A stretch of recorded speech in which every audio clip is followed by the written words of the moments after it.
Welcome to Sparks of Justice. I'm your host, Leslie Mills. This podcast was created to lift up the stories of local activists to inspire you to get involved in your own communities. It can be difficult to keep our hearts open to all the injustices that are impacting society these days. In an increasingly complicated world, we want to connect to the good work that's already being done, because it's only by coming together that we can build a movement. As you will hear in her voice, Reverend Kelli Clement is a native of Paris, Texas, and grew up in the fundamentalist Church of Christ. A human anthropology course in college cracked that whole worldview wide open. Now a religious naturalist and Unitarian Universalist minister, Kelli would rather live in the question than pin down an answer. When we recorded this episode, Kelli was in the midst of transitioning from serving both First Unitarian Society of Minneapolis and St. Croix UU Fellowship to becoming the newly settled minister at the UU Fellowship of Ames, Iowa. During her long tenure in Minnesota, Kelli was known for championing issues of reproductive justice and is the past executive director of the Minnesota Religious Coalition for Reproductive Choice. I am so glad she's agreed to join us for a conversation. Kelli, welcome to the show. Oh, Leslie, it's so good to be here with you. Thanks for the invitation. Absolutely. It's just such a joy, and I'm so excited for our conversation today.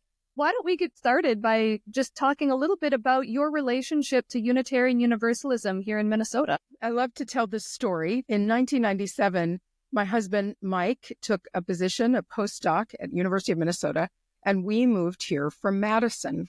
Just a few months before we moved, I got sober. So it was a new way of being in the world. Man, it was unsettled. And I had had a relationship with my fundamentalist upbringing. But when I got here, I needed to answer the question that's implied in the 12 steps. How do I understand God? I was sure what it wasn't. I wasn't going back to that angry old fella in the sky. And so I asked someone at a meeting, does anyone know a good liberal church? And a woman that I still see and still know said, check out First Universalist Church over in South Minneapolis. It's pretty cool. We've been going there for a while. So I went and I had what I think of as the UU conversion moment, when you hear language from a pulpit that you don't have to translate or do gymnastics for. And I had a really open heart for a new thing. So that was how I got in. I didn't know many people in the Twin Cities. So in addition to the recovery community, I got really involved quickly. I don't know, I served coffee and I was a greeter, and it wasn't long until I was on the Labyrinth committee and I served on a women's retreat committee. I mean, like here, we got a live one. Let's put her to work. I felt a call to seminary around 2000. I didn't start until 2004, but First Universalist Church in some ways became my lab.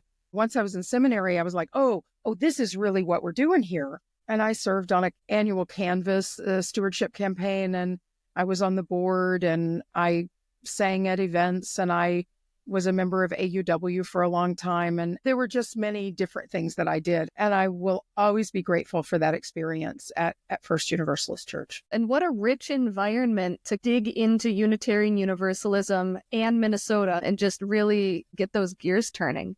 From the beginning, I think when we met in 2009, when I started seminary and you were graduating seminary, I've known you to be strongly engaged in social justice causes as a very deep part of your being. But I'm wondering, are there any stories around how you came to be involved in these issues that are larger than yourself? Well, as I say, I grew up in a Christian church, and we didn't think of it as fundamentalist at the time. It was just a Bible-believing church. And I got a really good basis. The Sunday school stories had to do with the way that Jesus took care of people and healed the sick, and the words of the Sermon on the Mount. And I understood that church was where we took care of each other. And if someone were sick, you brought them food and you supported people. I think the first time I ever felt like love is the center of all we do, as we now say in Unitarian Universalism, was in the church of my upbringing. Now, it was a child's view of that theology, but I don't forget the times that we were at church camp. I was baptized in a lake at church camp when I was 12 years old. And I remember when the youth minister was playing his guitar, the feeling that Jesus was on the seat behind me, that we were included in something. And when we sang, they will know we are Christians by our love, by our love. I believe that. So that's one part of the story. A separate part of the story is that my mother was an English teacher at the local community college.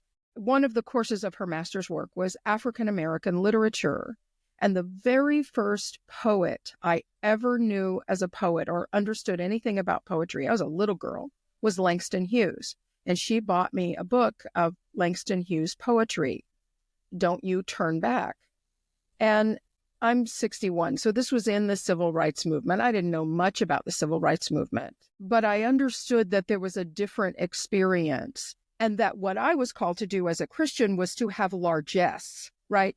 There were things that I didn't understand about how largesse comes from white supremacy culture, but that we were inclusive in that way. When I was in the second grade, schools integrated in Paris, Texas, and my brother and I were taught that that was a good thing and that we were to welcome those students to our school. We did not bus across town to their school. There's a power imbalance. But I've always been grateful to my parents and my grandparents for helping me to understand the inherent worth and dignity of the children of color who were being integrated into our schools. And that was not, everybody didn't do that. But I'll just tell you that I didn't equate being involved in social justice as part of my call to ministry until Meg Riley's class in UU Social Justice at seminary. And that's its own story. I got out of my recovery work that service was what I was called to, but I didn't equate that to social justice and that I couldn't not do it. I mean, if you could do anything else in the world, you would do it. But if you can't not do it, you got to do it.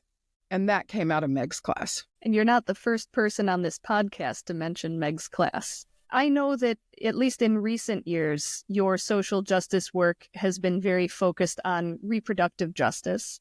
How do you show up for that work? What form does that social justice work take for you these days? I'll say that in Meg's class, she asked this question that, man, it lives in me. We were all going to do one issue that we were going to follow all semester long. And I was going to do Darfur because it was new in the news. I thought there would be a lot of material and I'll learn something. I wanted to learn about the unrest, the genocide in Darfur. And she said, Kelli, that's really a great topic. You will learn a lot. I want to know what's your hook that gets you up early in the morning to go do the work when you do not want to do it. And I thought the thing that I've cared about because of my own experience was reproductive health and reproductive rights. I didn't know reproductive justice then. But I said, you can't do that and be a church lady. You can't do reproductive rights and be a minister. She said, I think you can. And she introduced me to the Religious Coalition for Reproductive Choice. And it was like walking into a room of like-minded people. And I found there was a history and so on. So I show up for that work now by using it as the lens through which I look at all other justice issues. I can look at climate justice, racial justice, economic justice, mass incarceration, immigration, any justice issue I can look at through the lens of reproductive justice. By the same token, a person can look at any other issue through a lens. If immigration is your issue, you can look at all of the other ones through that lens. So it's my operating frame, and it doesn't mean that I don't work on the other things. It means that I just have this frame first. So it was in Meg Riley's UU social action class that kind of crystallized for you that what is now called reproductive justice was very central to your motivation and very central to the way that you engage any other justice issue. Do you want to say any more about how that particular issue drew your attention? Sure. I have the life that I have now as a mom, a wife, a friend, a daughter, a minister, a tax-paying citizen, an artist, whatever appellation I put on myself. I have the life that I have now because I was able to get excellent reproductive health care when I needed it. I had 2 abortions in around 83, 85, and I got great care in Dallas, Texas, when that was possible. And I am so grateful for those providers, for the people who ran the clinic, all of the people who worked around that to make it possible. And I wouldn't have the life that I have now, and I wouldn't have my exquisitely beautiful, wonderful daughter. By definition, she would not exist if I was not able to make the reproductive healthcare choices that I needed to at the time. And so when Meg said, what's the thing that'll get you up in the morning? I thought, well, the only thing that I've really cared enough to go to a march for or show up for, the thing that feels intensely personal to me, is the right to reproductive and bodily self-determination. Bodily autonomy is, I now know how to say that. I didn't know it at the time, but that's how it was then. So how would your life be impacted if you stopped doing justice work the way you do it right now? It's hard for me to imagine it because there is so much joy in it. I was just at a conference in New Orleans that was about we work with joy because our liberation is communal, that it's relational, that we meet each other where we are. I mean, there will be a time when I am physically unable to do it. I'm sure we each reach that point. But could I sort of stop and go? I mean, if there were a necessity to stop this and take another kind of call, sure, but I can't imagine not having my hands in it. My heart is too entwined with that. And the way I'm showing up for it now is I am about to take a call as the senior minister at the Unitarian Universalist Fellowship of Ames, Iowa. And when I began deciding that I was going to go into search, one of the first questions I asked was, what kind of call and where? And it was a pretty quick decision that I wanted to go to a more conservative Midwestern state, not far from Minnesota. Our daughter's staying here, and do reproductive and gender justice organizing because the need is so great. I've got this one more ministry left in me. What am I going to do with this time? What else could this ministry be? And that call was pretty clear. I mean, there were a lot of congregations in California and Massachusetts and, kind of blue states, Colorado. And I just thought, that's not my call. This is my call. And so, sure, there could come a time, but I don't see it from here. And I imagine that the form is going to shift a little bit, as it has in the years that you've worked on this particular issue. When you were in seminary, you obviously didn't have your own pulpit yet. And so you've had experience in reproductive justice through community-based ministry, lay leadership, assistant ministry, and now you're moving into lead ministry. Do you want to talk a little bit about how your justice work has shape-shifted over the years?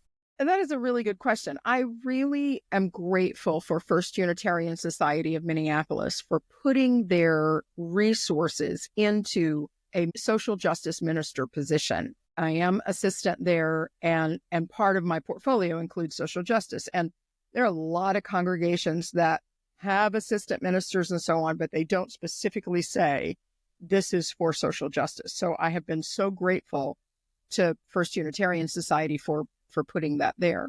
And I'll just say one word about the way we've been able to leverage our institutional strength. First Unitarian Society was a plaintiff in the lawsuit Doe v. Minnesota, filed in 2019, that aimed to roll back Minnesota laws that limited access to abortion. He particularly fought the statute that was about fetal tissue, that said fetal tissue where the result of a miscarriage or abortion must be buried or cremated. We said this assumes a level of personhood that we do not, and it is an affront to our religious dignity. So we fought it on a religious freedom claim. That lawsuit was won. There were 4 plaintiffs, and we won that lawsuit. And so we're able to have an injunction against those laws being carried out. Now, In the legislature, as you know, we're trying to pass the Equal Rights Amendment, which has a reproductive justice component in it, and that would be an amendment to the Minnesota Constitution. So it felt really important to us as a congregation to use our institutional strength. And the opportunity to do that came to FUS because I was there and people knew about my work in the field, right? I think one of the ways that it's going to shift when I go to Iowa is that I will have many, many other duties in addition to social justice work. There's a fellowship model at UU Fellowship of Ames, and so there are a lot of social justice groups that are working. I think I won't have all the time in the world to dig in as much as I want. And I have told them that this is a priority for me, and this is why I'm going. So I think we'll have to work together to figure out what that balance looks like and how I can be of use to the work that is already happening in the state. I'm not going to invent a wheel. There's good work that's happening in the state, and I'm already making those connections. And how can I be of use is the big question right now. That's so wonderful, Kelli.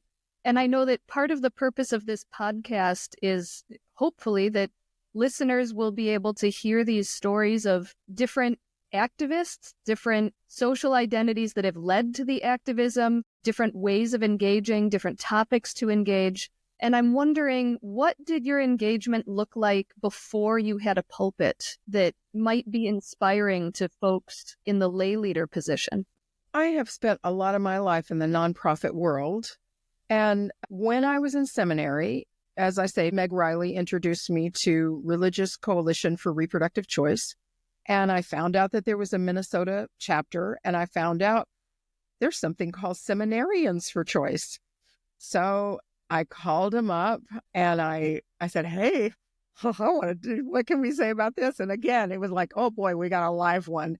So we created a Seminarians for Choice chapter here, and I began to get to know the people both in the local and the national work.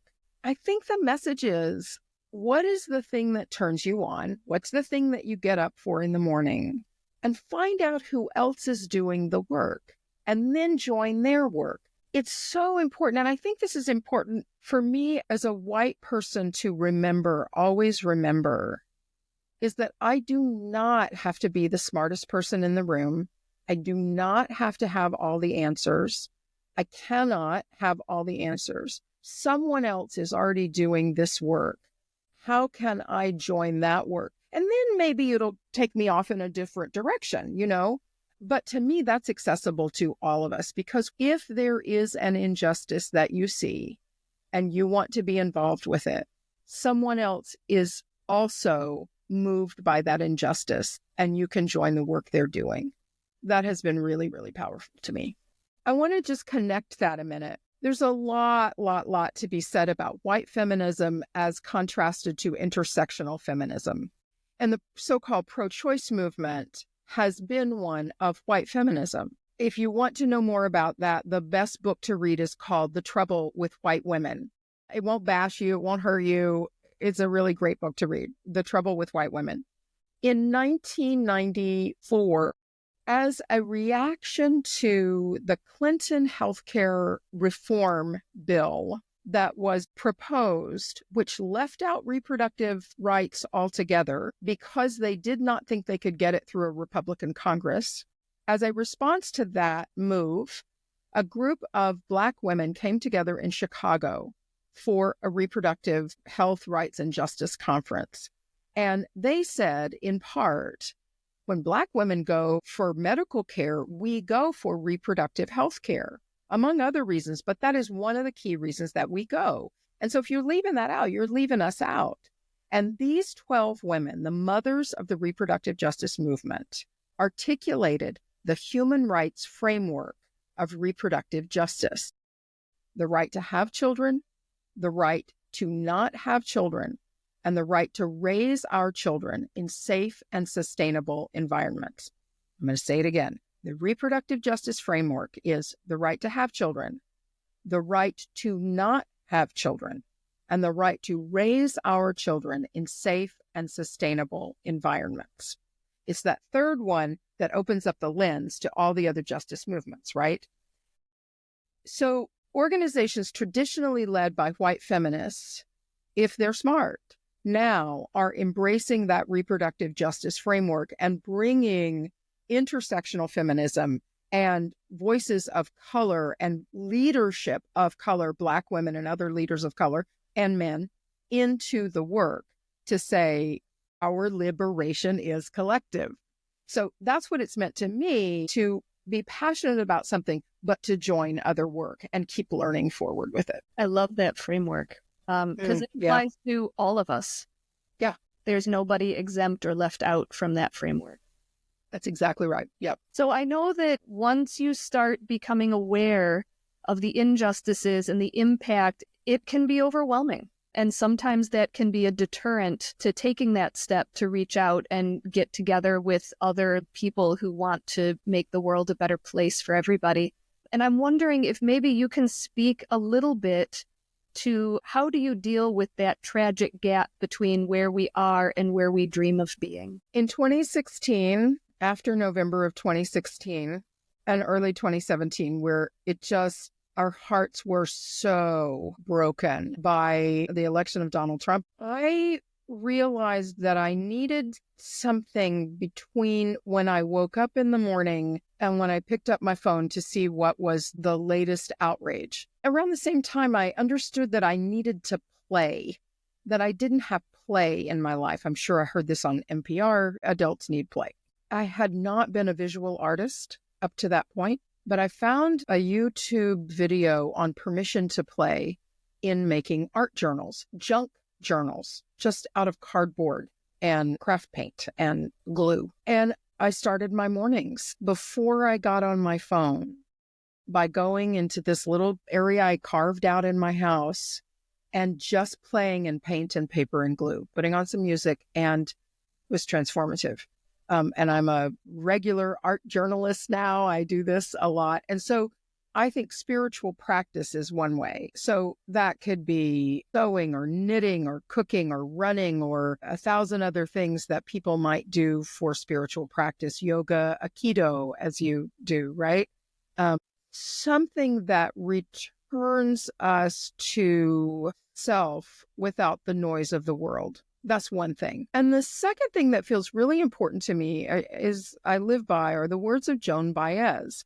Action is the antidote to despair. It does not have to be action on overturning the Supreme Court. You know, I don't have to go to the biggest action, but I could call up a local candidate and see if they need some help addressing envelopes.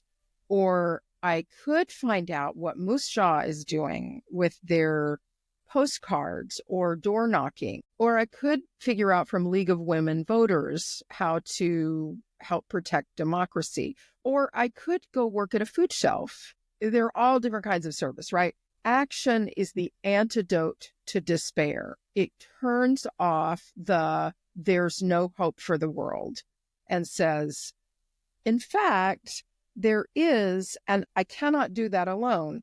Look, let's go pack sandwich bags with somebody else. So spiritual practice and little actions, that's my prescription. You know, given how much of a struggle this can sometimes feel like, why is it you think that it is critically important for an individual to choose to get involved with either social justice in general or with reproductive justice in particular? That's the deal. It makes a difference to us as individuals because I have a choice to be a part of the resistance or to acquiesce. I think by definition, when there is oppression, there has always been a resistance. And so I want to be a part of the resistance rather than to acquiesce to it. I believe that is the model of Jesus. I believe that is the model of Moses. I believe that is the model of King. How will I appear in the face of injustice and oppression? That's a choice. It's not that I spend every minute of my life doing that. You know, we have to rest, we have to play, but I think it matters to me and who I am. And the way that I stand in the face of oppression is to live a good life. It may feel like there's something incumbent upon me as a person of privilege to use my life in this way that people who live on the margins don't have to do all the time because they're just getting by? It's a really good question.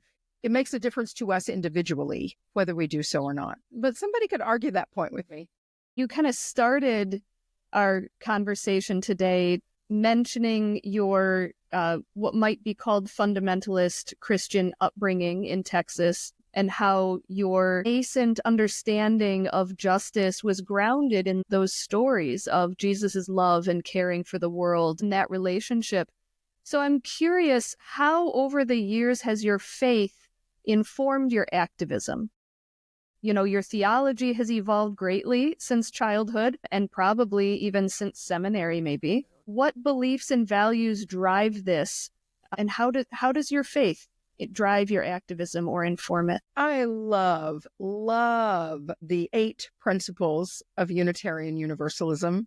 And I think poetically they call me. I now understand myself to be a religious naturalist. And the way I understand religious naturalism is that everything that exists is a part of nature. Demian Wheeler at UTS says that nature is exhaustive of reality. There's nothing supernatural beyond it. That doesn't mean that there's not mystery. That doesn't mean that we know the answer to every single thing, but everything exists within nature. There's nothing outside of nature that's kind of twiddling the dials and so on. And further, that everything in nature is connected, interdependent web, and that it is worthy of awe and wonder. That's the religious part. It's worthy of awe and wonder. So from the tiniest quark to the outer reaches of the universe, the multiverse, if you will, everything is connected in layers and at some point knowable laws of nature, right? The cell and the hand and the arm and the body, you know what I mean? What I find theologically compelling about that is that I am a part, each of us is a part of that great chain of being. And how do we become right-sized? What is my role in being right-sized? Where might I have influence? How might I be influenced? What are my obligations, my moral responsibilities to the other entities on that great chain of being? That was not something that I ever thought about when I was in that fundamentalist upbringing, but I also think this sense of care. My mother says this, she's a retired Episcopal deacon, the care for the least, the last, the lost, and the lonely. How are people included? Who's included? What could possibly make me essentially more worthy than them? I'm curious how it goes the other way. As you've grown in your activism and as you've deepened your justice work, has your faith changed because of your justice work? Boy, it better have. Yeah, I think if faith is not informing justice and justice informing faith, you know, it's that cycle, even though it's a positive thing. I think it's called a negative feedback loop. Certainly, gender justice, my adjacency to gender justice, let me say it that way. I don't understand myself as a queer person. And that work and that connection of faith has helped me to understand truly universalism, that we are truly all included, and that bodily autonomy, if it doesn't exist for everyone, doesn't exist for anyone. I think justice increases compassion. It keeps knocking on our door and calling us to stretch our heart more and more open. And that is hard. That is hard. And boy, I fail at it a lot. I'll tell you that I passed someone the other day on a street corner who was asking for help. I was in a hurry. I knew as I drove to that street corner there was going to be somebody there. Sometimes I give, sometimes I don't. I do a lot of work around economic injustice, and I made a kind of sound of disgust or annoyance, and I was disgusted at myself because I did that. It was clear that my compassion level was low. And I think if my faith is not calling me to recognize those moments of falling short, of missing the mark, Christians would say sin. If my faith is not calling me to recognize those moments and do better the next time, then it seems pretty hollow. Yeah. Not perfect. None of us are. So I would love to hear if you have any stories on the tip of your tongue of highlights of your social justice journey. I would just love to open up the floor for stories that you'd like to share. Well, I think of this. I have a story that I want you to share. Oh, Because from when I first heard this story, I really admired you for your willingness to do this. And this was the Arizona story. When you went to witness there, was that after a GA? I can't remember. yeah, that was in 2010. Yeah. And you were among the people who allowed yourself to be arrested. And I think hearing stories like that were incredibly inspiring to me. Would you tell that story? Absolutely. Do you mind? Is this okay for me to ask you? I would be happy to. You're the first interviewee to turn the tables on me, though. It's so interesting you bring up that story because it's so easy to take a look at one incident and think that that is somehow both the beginning and the end of the justice work, right? Like, yes, I went to Arizona and I got arrested with a bunch of other people and got thrown in Sheriff Joe Arpaio's 4th Avenue jail and got to spend the night there with a bunch of other people. It's a very dramatic story. It's a very dramatic moment, but there are so many threads that built up to that and so many ripples that came out after that, that was like where a wave crested for a moment. That's a good way to say it. And I think that when someone is trying to get their foot in the door with justice work, they're used to hearing about these waves cresting and feeling like, oh gosh, I could never do something like that. But that wasn't where it started. And I certainly didn't do it by myself. That certainly wasn't me alone accomplishing anything. It was very much part of an enormous web of stories and people interacting with each other and coming together. When I started seminary, part of the reason that I chose United Theological Seminary of the Twin Cities was that they had, at that time, a global justice requirement for their degree programs. And I may be a little chagrined to admit this now, but I was a bit not excited about the destinations that were offered. And so I went to Professor Chris Smith, who was leading some of those trips. And I just asked her, like, why do we go to these places? Why should I be excited about this? Because I want to be excited about it, but I just obviously don't get it, right? And the way she talked about these relationships and these communities that were doing this important work, and her theology that built around paying attention to those on the margins and to ally your privilege with people who are oppressed, and tying it into U.S. complicity in international relations, and seeing her light up about it lit me up about it, right? That was all it took.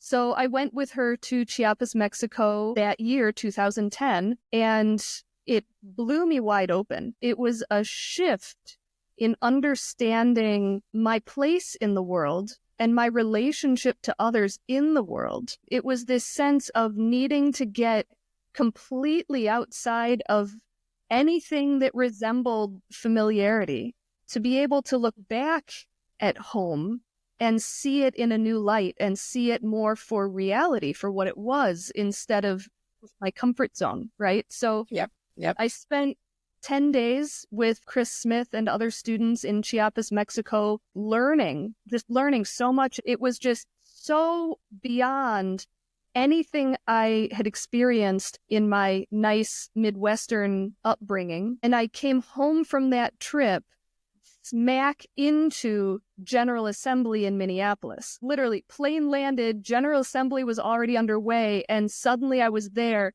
And I was having like reverse culture shock. I have completely transformed. How is the world still the same? And yes. Here I am coming back from this trip surrounded by 5,000 UUs and the giant plenary hall. And they're all talking about immigration justice and immigration reform. I was like, I was just down there. And it was like this whole culmination. And we were voting about whether or not to have our 2012 General Assembly in Phoenix because of the immigration issues, or whether we were going to boycott our own General Assembly. Yes, I remember this. We're debating that, and I was like, wow, I had no idea that church polity could be so invigorating. And yes. And everyone voted to go down to protest in Phoenix for Justice GA 2012 and to reimagine what General Assembly could be as a Justice GA rather than business as usual. And there was this huge surge of energy. And I remember our moderator, Ginny Corder, getting right up to that microphone and looking out at all of us who had just cheerfully and righteously voted for Justice GA to happen. And she said, if you just voted yes for this, you now have an obligation to actually show up for it. Yep. Yep. And there was kind of this, moment. I'm now responsible for making it happen. And this was 2010. That was going to be 2012. And right on the heels of that, someone stood up and said, 2012 is going to be powerful, but the work is happening right now, too. And we've been asked by organizers on the ground in Phoenix who are going to be impacted by SB 1070 that's going into effect next month. It's going to give Sheriff Joe and his deputies the right to go knock on people's doors and demand to see their papers. There's all sorts of things that are going to damage families and separate children and really make people scared to be anywhere without documentation that they're legally allowed to be in the U.S. These justice partners have asked us to show up for a day of non-compliance on the day that SB 1070 is going to go into effect at the end of July. That's right. And I was just so on fire from this building wave from, talking to Chris Smith and then going to Chiapas and then Justice General Assembly and all the voting. It was like, I have to go. I have to go. Sure. I couldn't not go. Couldn't not go. I couldn't not go. And that was July 2010. And I decided I was going to just get in my car and drive by myself from Minneapolis to Phoenix. And I was just going to show up and non-comply with everybody and see what happens. I can just see you. Ooh, I'm on fire. Ooh, I'm on fire. My mother was not thrilled at the idea of me driving my broken down car where, the air conditioning didn't work. And I was going to be driving through the desert in July. And I'd never driven in the mountains. And I'd never done a 5,000-mile road trip by myself. And a couple days before I was supposed to leave, I slipped and fell and broke a rib. Oh, my. And my gosh. There was kind of like, are you sure you're going to go? I was like, yeah, I have to go. You have a broken rib. It's going to hurt no matter where you are. So I may as well be on a road trip through the national parks and getting arrested in Phoenix and, accomplishing what I had intended to. And so I did. And it was a life-changing experience. The road trip itself was a life-changing experience. The empowerment of knowing that I could just get in my car and go show up. That's all I had to do. And then there were people there waiting to receive all of the people who had signed up to come in. So I had home hospitality and we had training at the UU Church in Phoenix. Reverend Susan Frederick Gray was the minister at the Phoenix Church at the time. So she received us and we got to make that connection. And President Peter Morales came down for the day of noncompliance and I got to meet him. And there were so many people. It built up this intense, energetic connection among all the people who showed up for the day of noncompliance. There were those of us who got arrested, but there were also plenty of people who showed up and for their own reasons chose not to get arrested. There's lots of reasons in life why that is not the right choice for you. And so they were our support on the outside of the jail. And we had pro bono lawyers who had said that they were ready to represent the protesters getting arrested. And there were volunteer press people who were documenting and writing and blogging and making sure that the word was getting out about what was actually happening on the ground. There were people walking around with water bottles and granola bars, making sure that the protesters who were linking arms in the middle of the street and sitting there refusing to move weren't dying of dehydration or starving. And then I'll also say being in jail was an intense experience. Being in that particular jail was an intense experience. And I think by the time we got out, we'd been in jail for about 26, 27 hours, which was a lot longer than we thought it was going to be when we went in. We kind of assumed it was a formality that we'd be booked and we'd sit there for an hour or two and then be released because we were protesters. We weren't actually, damaging property or anything. And Sheriff Joe threw the book at us. And legally, he did not have to let us see a judge until we had been in jail for 24 hours. He let us see a judge at 23 hours. And then it still took another 2, 3, 4 hours to unbook us, whatever that process is. Yeah.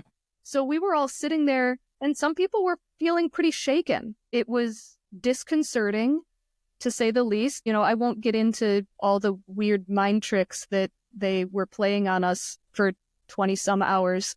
It was not for the faint of heart, and it took more fortitude than I had at the age of 20, whatever I was when I did that. So by the end of that, you're cold and you're sleep deprived and you're starving and just so disoriented from normal life. It was really easy to just start worrying that we were going to be trapped in there indefinitely. We had no contact with the outside world, so we couldn't know where we were in our own process, and we just kind of had to trust that those lawyers were doing everything they could to get us out of there. And we were sitting in that cell, exhausted, and then we heard drumming, and we realized that we weren't that far from the outside after all. We hadn't been left behind or forgotten, and it was all one big community that was there for justice. And some of us were in the jail, some of us were drumming, some of us were lawyering, some of us were, preparing snacks, some of us were getting ready for an evening worship service to receive us after we were released from jail. Some were writing checks, some were, all the ways. I love this story. I remember now the story of the drumming and that you could hear it. Yeah. Thank you. Thank you for sharing that. Your story was meaningful to me. So when Sophia, our daughter, was little, I actually had an agreement with her that I would not put myself in the path of getting arrested until she graduated from high school. I mean, it's nowadays it is not strategic for me to be arrested. Every action is different. Mm-hmm. But that was our agreement. And I held up that agreement. And when she graduated high school, I thought, oh, damn, the world is not going to roll in a way probably that I am the one who needs to get arrested. And that's okay. That's not the thing. But in Alcoholics Anonymous, we say about recovery, are we willing to go to any length? And it doesn't mean putting ourselves in danger. And it doesn't mean if I'm an environmentalist, I have to climb a tree and sit there until somebody cuts the tree down. I think to each according to our limits, our physical limits and our mental limits, and the story that you tell that I think is the most important thing about justice is we do not do it alone. And for white folks who may have some privilege and for whom being the smartest person in the room is how we get the goodies, I want to be the A student. That gives results to me. It takes a measure of humility to be a follower, to be a partner, to be an ally, to be a co-conspirator, to let somebody else take the lead. And I think Unitarian Universalists in particular have work to do around this. And especially with other faith communities. Now, I've been preaching about this. I'm on a kick. Authoritarianism and Christian nationalism must be called out. Absolutely. They are destructive. And Christian nationalism, I say, is not a religion. It's an ideology. So it's not a theology. It's an ideology. But when we bash Christianity in ways that we would never bash Judaism or Islam or Buddhism or other things, we cut ourselves off from working with progressive partners of faith. And we can't afford to. We're little bitty. We have got to be in partnership with progressive partners of faith. And every time we say something about those Christians, we shut it down and we don't reach across and help make the meal or help arrange the protest or the whatever else it is. I don't have time for Christian bashing. Not going to do it. So let's heal our religious wounds. And religious trauma is real. Some people have it, and I think that's real. I don't want to diminish that, but we don't all have it. Sometimes we're just mad.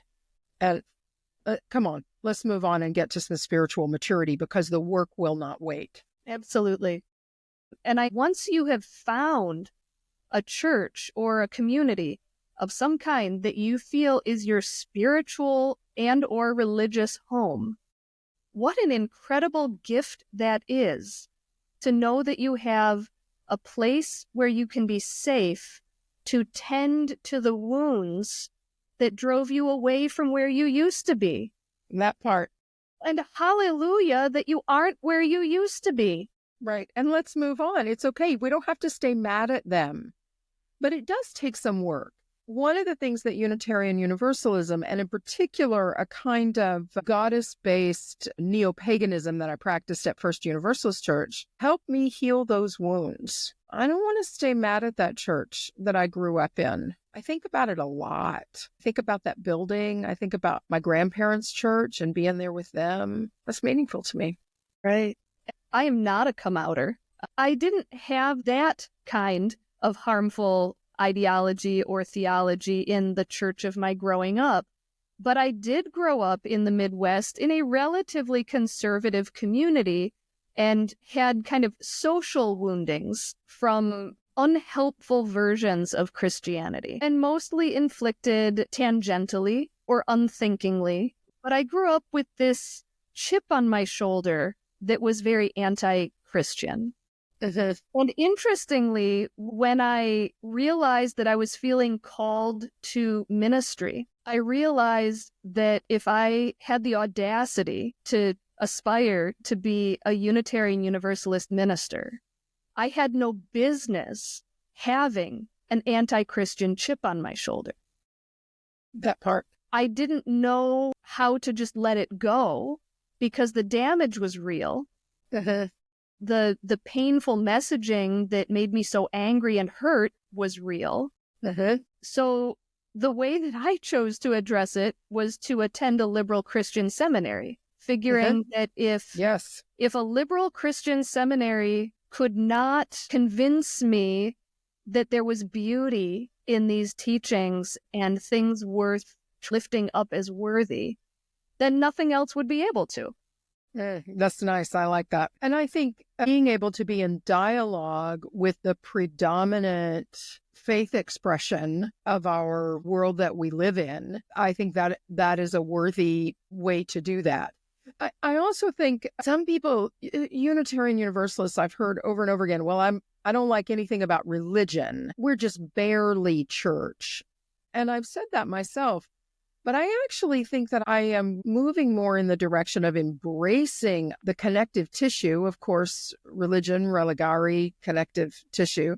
Reverend Rob Keithan, who does a lot of work around reproductive justice, he's a social justice minister at All Souls in D.C., says that the church has been responsible for so much damage around human sexuality and bodily autonomy and so on, as well as other injustices, that we have an obligation as people who are connected in religious community. Some people would say people of faith, but people who belong in congregations, we have an obligation to try to correct and mend. So that calls up, what are we doing differently as Unitarian Universalists than you can do with the local DFL or League of Women Voters or through whatever other secular organization? And I feel strongly about doing my work out of my shared commitments and covenants as a Unitarian Universalist. We share covenant and commitment. It is out of that I speak. For our UU communities who maybe aren't as well versed in the deeper language of covenant, do you want to say a little more about that? The way that I describe it to folks who are coming new into our congregations is we think it is less important what we say we believe than how we agree to behave with each other and in the world. That's our covenant. As it is written, 7 principles that live in Article 2 of the UUA bylaws, our covenant is written in there. And it says, we, the member congregations, covenant to affirm and promote these 7, many of us with 8 principles. I don't know how that covenantal language lives in the revised Article 2 proposal, but I think it's in there. And it's odd that covenant belongs in our governing documents, but that's why it's so important to us. We don't say creeds. We are in by how we promise each other. It says the member congregations covenant to affirm and promote, but I also covenant to affirm and promote the inherent worth and dignity of every person and the right of conscience and the use of the democratic process in our congregations and society at large and the interdependent web of all existence of which we are a part. Those are my own personal commitments and covenants. So that's what I mean by covenant. It's a promise. It is. Thank you for taking some time to expand on that. Do you want to speak a bit about what gives you hope and sustains you in doing justice work? The young people involved in the Free Palestine movement give me a lot of hope. They don't care about respectability. They just see what is unconscionable, and they're willing to put their bodies on the line for it. I don't agree with everything they do, but I agree that they have opened my eyes. My daughter has opened my eyes. I mean, there's no question that what Hamas did is absolutely horrifically wrong, and that the slaughter of innocents is also, it's unconscionable. So young people give me hope. And I get tired of people in my generation saying, well, where are the young people? We don't see them. They're organizing TikTok and X, and, they're out there organizing in places we're not looking. Young people, where are you? Where are you? That's right. I think the Black Lives Matter movement and the Me Too movement and the way that has opened up consciousness of white people who have been able to run the table, especially in white feminism, I think that's really important. I just came back from a conference in New Orleans of Sacred, Spiritual Alliance of Communities for Reproductive Dignity. And there are a lot of red state folks, a lot of young folks, a lot of people of color who are rewriting the narrative and changing the culture. I mean, a lot of folks are focused on November, and I feel some despair around that date for a lot of reasons. But that's not the end of the game. That's not the end of the game. We've got work to do. I'm inspired by trans people of all ages, but especially trans youth who are living their lives out loud, even when it's dangerous. Oh my God, they're beautiful and complicated and messy. And our kids are hurting, they're really hurting. I just see glimmers of hope all over the place. I believe that if we stay stuck in despair, it is willful ignorance of the beauty and hope and resilience that's going on. I really do. The language you're using around glimmers and glimmering, it just reminded me of some mental health language that I've been hearing in more recent years about how the opposite of a trigger is a glimmer. Yes. Can get skin. But we can notice when we're going through the world and we get a glimmer where we get, that's right. We get sparked by something that brings us joy and brings us hope and brings us connection. Yes. It seems like that is absolutely critical in being able to build capacity for engaging in any kind of justice work. Yeah, it's critical. It's absolutely critical. And you have to cultivate it. I have to cultivate it. I'll say that. Right. It doesn't happen by accident. Turn your attention towards possibility and the glimmers and the partners that are out there that you haven't met yet, whose hearts are wide open, ready to be welcoming you in. Indeed. Absolutely.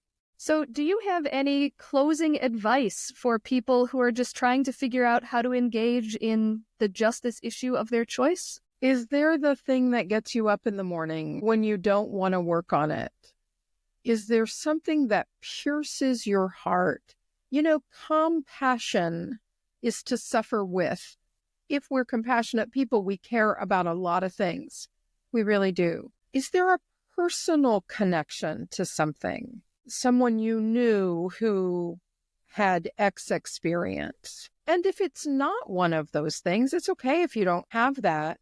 I am a fan of the campaign and I say this to congregational justice groups, if you've only got so much bandwidth and you can't do all the things, none of us can do all the things, just decide that for the next 3 months, 6 months, you decide, I'm going to spend my time on defending democracy. And if that were the thing I were going to decide, I'd find out what League of Women Voters has for me to do. That might be the place that I'd start. They may not be the only one, but I'll work on that. If it's food insecurity, tap into one of the local food shelves and find out what they're doing and say, all right, I'm going to see if I can work on something for 6 months and then regroup and say, how did that work? Did that speak to me? Did I like that work? Another thing that's really useful is to kind of know what your skill set is. No one ever wants me to create their spreadsheet. Nobody wants me to do that for justice because the organization will just fold. I am happy to stand up in front of a crowd of 1,000 people and sing a song and speak extemporaneously. That's what I do. A lot of people don't want to do that. A lot of people are good at a spreadsheet or making the snacks or whatever. What's the thing that you're good at and you feel called to? And honest to Pete, if it's writing a check, organizations need our funds. If I couldn't do anything else for the reproductive justice movement, I would send whatever tiny amount of money that I could to Our Justice. OurJustice.net is the Minnesota Abortion Fund, and they provide material and medical funds for people who need to get here, transportation, medical, whatever. That is so important. And I would continue my monthly donation to Moose Jaw. So that too is really important. Thank you so much, Kelli. I know that your new congregation down in Ames is just so lucky to have you, and all those organizers down in Iowa better know that they're getting a live one with you. Yeah. Oh, thanks, Leslie. Thank you so much for this invitation. I'm such a fan and monthly sustaining donor of Moose Jaw. We are very, very fortunate in Minnesota to have this organization. So thanks for the invitation and the great conversation. Absolutely. It's been a joy and a pleasure. Thank you for listening to Sparks of Justice. This podcast is produced by the Minnesota Unitarian Universalist Social Justice Alliance, or Moose Jaw, a nonprofit organization dedicated to connecting Unitarian Universalists to create a more just and loving world. Our first season of this podcast is made possible by a generous grant from First Unitarian Society of Minneapolis. We are so grateful for their ongoing support of Moose Jaw's mission. In addition to grants, Moose Jaw is almost entirely funded by individual contributions from generous supporters like you. Your donations are tax-deductible and go directly towards staff and programs. It's easy to donate or become a sustaining donor. Please visit our website at www.moosejaw.org. Thank you for helping us build a more just, loving, and connected community in Minnesota and beyond. And remember to like, follow, and share to help us spread the word.